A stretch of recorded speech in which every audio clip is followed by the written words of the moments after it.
మరి అందరూ ఆలోచన చేయమని అడుగుతా ఉన్నా, చంద్రబాబు హయాంలో ఎందుకు జరగలేదు అని. మీ బిడ్డ ఎలా చేయగలిగాడు, చంద్రబాబు హయాంలో ఎందుకు జరగలేదు అని ప్రతి ఒక్కరూ కూడా ఆలోచన చేయమని కోరుతా ఉన్నా. అదే రాష్ట్రం, అదే బడ్జెట్, అప్పులు కూడా అప్పటికన్నా ఇప్పుడు తక్కువే.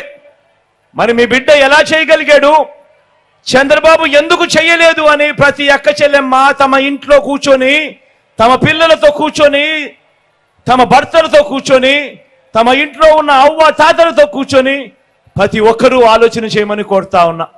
కారణం, మీ జగన్ బటన్ను నొక్కుతా ఉన్నాడు, నేరుగా నా అక్క చెల్లెమ్మల కుటుంబాల ఖాతాల్లోకి నేరుగా వెళుతా ఉంది. ఎక్కడా లంచాలు లేవు, ఎక్కడా వివక్ష లేదు.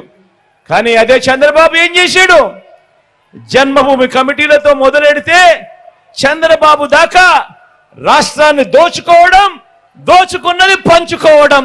అందుకే ఆ 2,70,000 కోట్ల రూపాయలు మీ బిడ్డ బటన్ నొక్కితే మీ ఖాతాల్లోకి, మీ చేతిలోకి డబ్బులు వస్తే, చంద్రబాబు హయాంలో ఈ 2,70,000 కోట్ల రూపాయలు ఎవరి జోబీల్లోకి వెళ్ళింది అని చెప్పి ప్రతి అక్క చెల్లెమ్మ కూడా గట్టిగా అడగమని అడుగుతా ఉన్నాను. చంద్రబాబు హయాంలో డీబీటీలు లేవు, ఇలా బటన్లు నొక్కడము లేదు. అక్క చెల్లెమ్మల చేతుల్లోకి డబ్బులు ఇచ్చింది అంతకన్నా కూడా లేదు. చంద్రబాబు హయాంలో పొదుపు సంఘాలకు రుణమాఫీ అంటూ చేసింది ఓ మోసం. చంద్రబాబు హయాంలో ఎన్నికలప్పుడు 2014లో చేసిన మేనిఫెస్టోలో చెప్పిన హామీలు, ఏటా ప్రతి అక్క చెల్లెమ్మకు 12 సిలిండర్లు ఇస్తామని, ఆ ప్రతి సిలిండర్లకు 100 రూపాయలు చొప్పున సబ్సిడీ అని, 5 సంవత్సరాలలో 6,000 రూపాయలు సబ్సిడీ ఇస్తాను అని చంద్రబాబు చేసింది ఇంకో మోసం. బిడ్డ పుట్టగానే, ఆడబిడ్డ పుట్టగానే ప్రతి బ్యాంకు ఖాతాల్లోకి 25,000 రూపాయలు డిపాజిట్ చేస్తామని చంద్రబాబు చేసిన మరో మోసం. గర్భిణీలకు 10,000 రూపాయలు ఇస్తాను అని తాను చేసిన ఇంకో మోసం.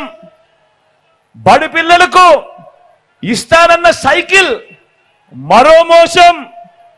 అక్క చెల్లెమ్మలకు ఇస్తానన్న సెల్ ఫోన్లు ఇంకో మోసం. చంద్రబాబు హయామంతా కూడా ఆయన 2014లో మేనిఫెస్టోలో చెప్పిందేమిటి, ఆయన చేసిందేమిటి అని చూస్తే చంద్రబాబు 5 సంవత్సరాల పాలనంతా కూడా మోసం మోసం మోసం మోసం మోసం, దగా దగా దగా దగా దగా.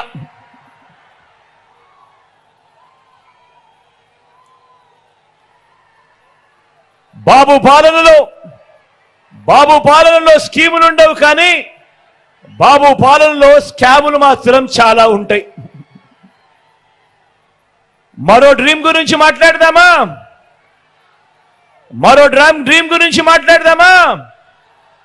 ఇది మన అవ్వ తాతల గురించి, మన అవ్వ తాతల డ్రీమ్స్ గురించి మాట్లాడదామా? మన అవ్వ తాతలు ఏమి కోరుకుంటారు, వాళ్ళందరూ ఏం ఆశిస్తారు, వాళ్ళందరూ ఏం కలలు కట్టారు?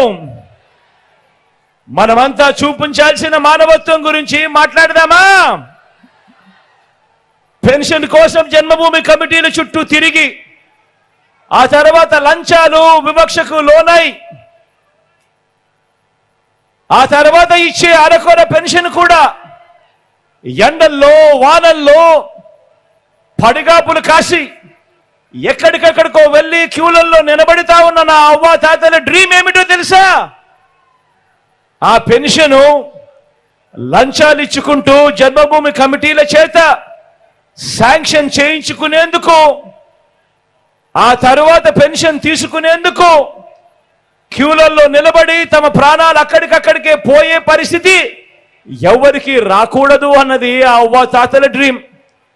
తమకిచ్చే ఆ పెన్షన్ సొమ్ము కాస్తంత అరకొరగా కాకుండా కాస్తంత పెంచి అందుతే బాగుంటుంది అన్నది ఆ అవ్వ తాతల డ్రీము. నేను అడుగుతా ఉన్నా, ఇది నా అవ్వ తాతల డ్రీమ్, ఇది నా అవ్వ తాతల డ్రీమ్. మరి నా అవ్వ తాతల డ్రీమ్ ను నెరవేరుస్తూ వారి బిడ్డ, వారి మనవడు తెచ్చిన స్కీమ్ ఏమిటి?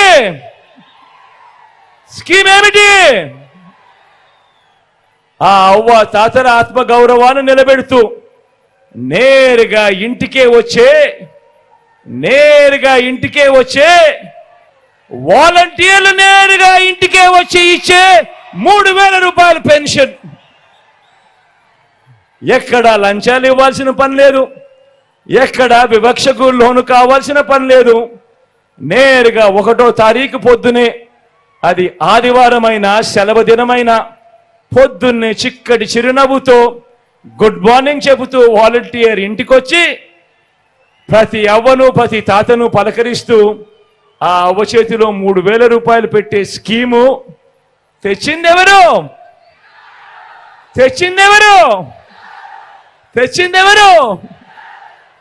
ఆ అవ్వ తాతలకు ఒక మంచి మనవడు, ఆ ఇంట్లో ఓ మంచి బిడ్డ, మీ అన్న, మీ తమ్ముడు.